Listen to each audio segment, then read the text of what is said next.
Matt DiBenedetto coming out from the garage. The 88 has Dale Earnhardt Jr. not only above the door on the windshield, but has Jeff Gordon behind the wheel, as Dale Earnhardt Jr. still suffering from concussion-like symptoms, so he has not been in the race car for the past 3 weeks now. Jeff Gordon filling in. They will make a decision next week as to who will be driving in Watkins Glen. And Jeff, I don't know if it is Jeff Gordon's driving style, the way he keeps his hands very affixed to the wheel on both sides, doesn't move his right hand over. But yesterday we were watching on the in-car camera here of this 88, and there seemed to be a lot of steering wheel movement, more than other cars. We've seen cars correct to the right, and you see some steering wheel movement. But watch Jeff Gordon as he enters the corner. It looks a little bit calmer today. It looks a little bit tighter, but you see, still calmer than yesterday, but still a lot of movement in that right hand.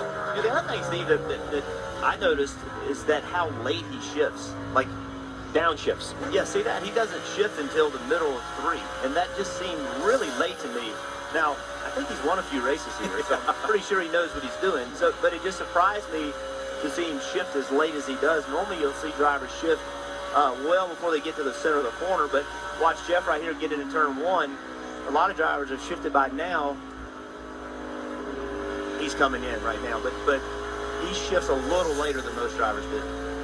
Jeff, I actually got to speak to the 88 team before this practice started, and I asked, hey, what's the plan here? Obviously, race runs. They said, sure, we're going to do race runs, but we want to make sure to get Jeff a lot of laps. And I said, why? He's a 6-time winner here. Why would he need a lot of laps? They said, well, one of the things we think has been a little bit of a problem for us is that the philosophy of what we're doing setup-wise is so different than what we had last year that it's just taking a little bit of time for him to really feel it out at this racetrack, as we talked about yesterday, having the rhythm of shifting, etc., and being able to give them the right feedback back. So it's definitely a sort of a learning curve, but obviously they have a very experienced winner here, and I think they're feeling pretty confident if they get the car right, they'll have a good car for the race.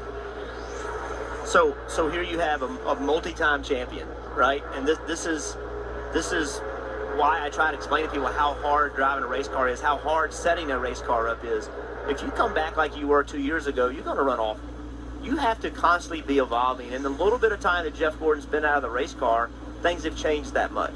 And that's why that garage is so competitive. That's why it's, to be honest with you, so fun to be part of, because all those people in there are trying to beat each other, and through that technology and all the things that are available to them, they use. But it moves so quickly. I mean, he's only been out of the car for half a year. Right.